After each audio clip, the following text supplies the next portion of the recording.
Hello everyone! Marami ang guilty sa topic natin for this vlog, kaya naman let us all learn from our guest. She is a developmental pediatrician from Cebu City, Dr. Christina Cusi.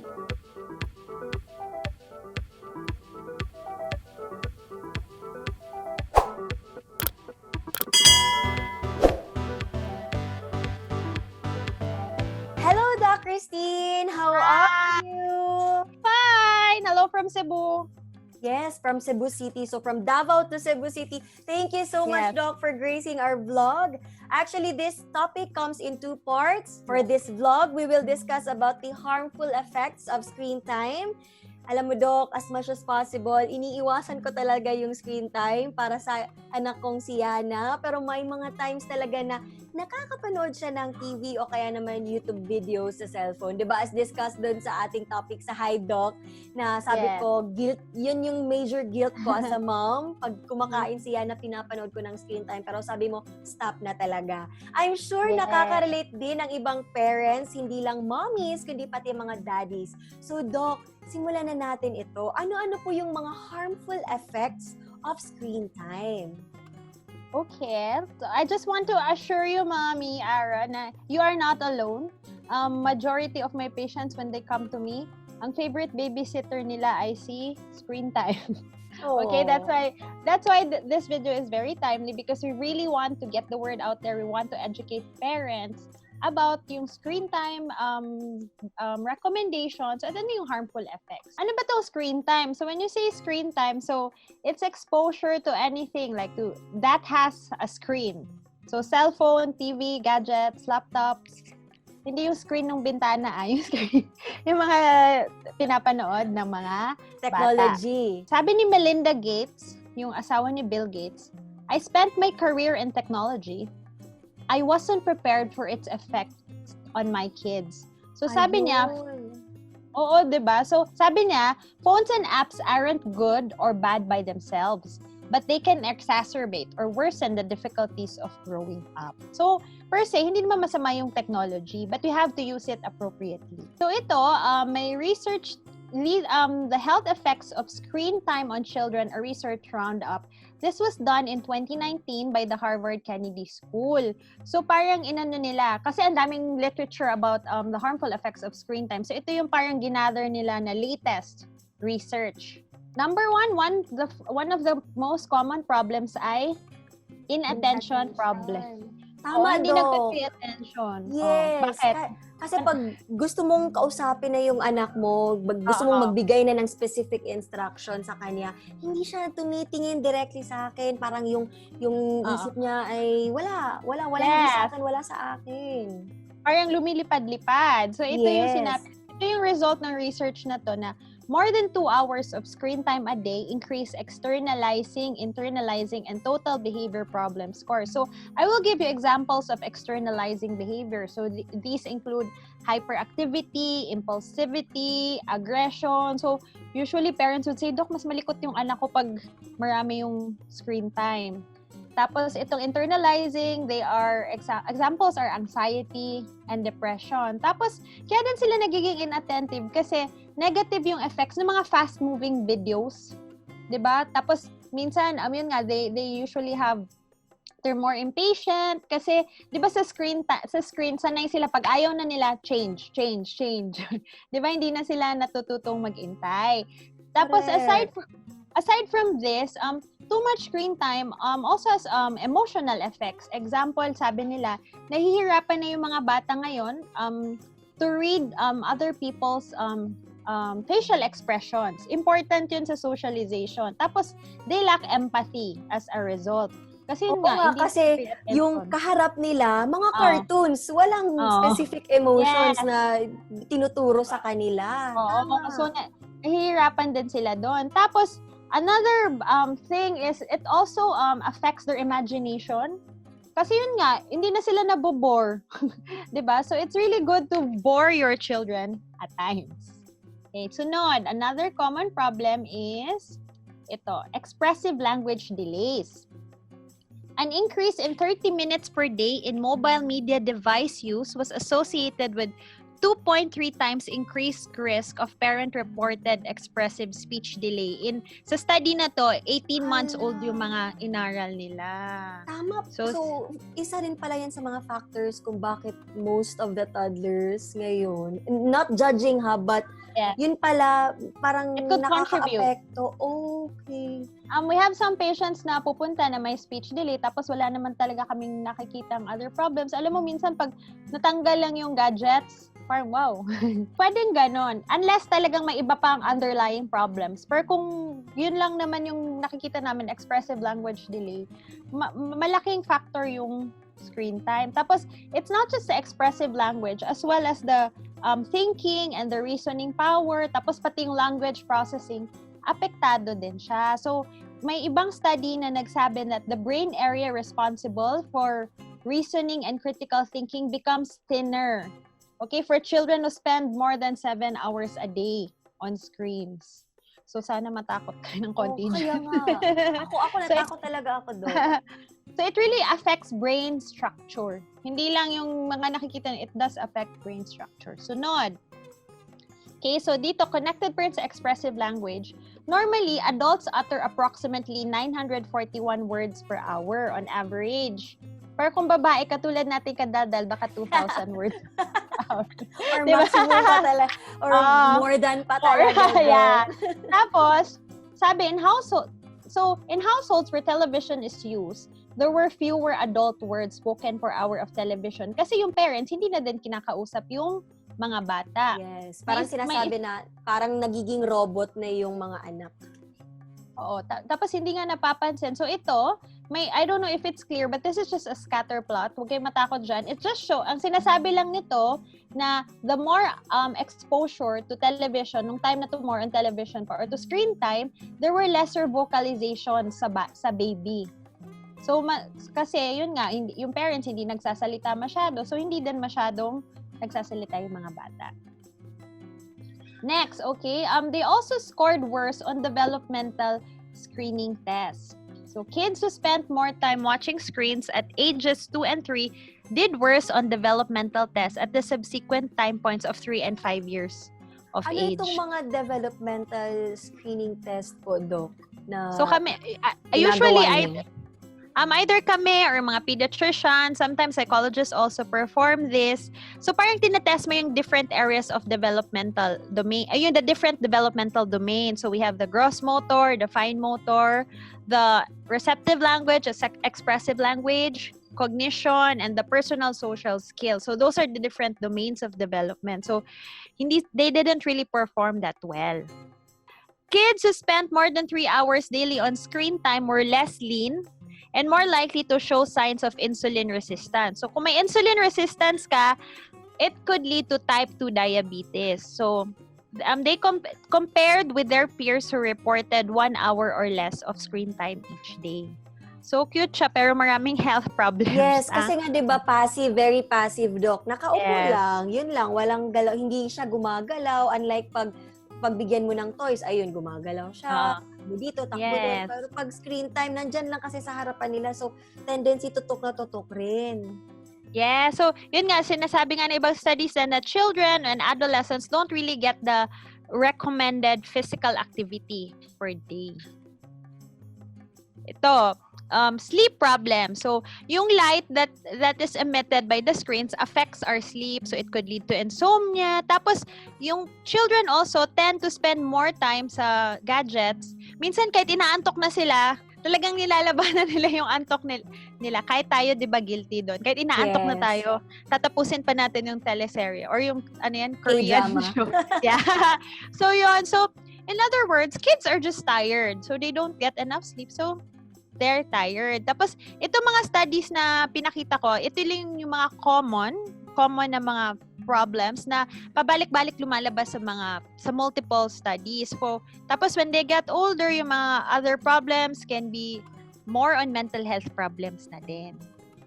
So, we don't want that to happen, Doc. Yes. So, we should we should train them early on. Pero, dito sa topic about sleep problems, Doc, no? I think this also applies to adults kasi napapansin natin yung iba ang tagal matulog, minsan yung iba nga may insomnia na kasi nga dun sa light exposure ng gadgets. So, hindi lang para for kids, but also for adults. So, let us always be careful with screen time. Pero alam mo, Dok, parang medyo mahirap siya konti. Kasi ngayon, especially ngayon na nandito tayo sa bahay lang, like 24/7, lalo na sa mga stay-at-home moms na katulad ko, nasa bahay lang tayo, like aside sa paglilinis ng bahay o kaya naman pagbabantay ng bata, wala tayong ibang ginagawa kundi cellphone. Pati yung mga anak. So, Doc, I'm sure you also have these recommendations kung paano ba yung tamang paggamit ng screen time. I'm sure hindi naman siguro totally, Doc, diba? Kasi we also need need gadgets for learning. But ano yung recommended, Doc? Ano yung mga recommendations mo on that? Sige, tignan natin. Okay, ito yung screen time guidelines for children na nilabas ng American Academy of Pediatrics in 2016. So, from 0 to 2 years old, no screen time. Except for video chat starting at 18 months of age. So, ganon. Ganon talaga, as in wala talaga. Zero screen time. Yeah, zero screen. Tapos, from 2 to 5 years old, it's less than 1 hour of screen time a day. And then, they should choose high-quality media and parents should co-view with their children. So, it's co-viewing, you watch with them to help them make sense of what they're watching. Tapos, above 6, sige. Question lang po, Doc, with the less than an hour a day, eto, medyo mahirap i-achieve. Pero, especially sa mga, when you are during the adjustment period, Doc, paano ba i-achieve itong less than an hour a day? How would you recommend? So when we recommend na bawasan yung screen time, so we tell parents, you can do it gradually. Dahan-dahan mong bawasan, but pag babawasan mo siya, kailangan mong bigyan ng other activities yung child. Kasi parang yung mga children, they have so much energy, they're naturally curious. So you have to satisfy that. So you give them more meaningful activities where they can learn as well.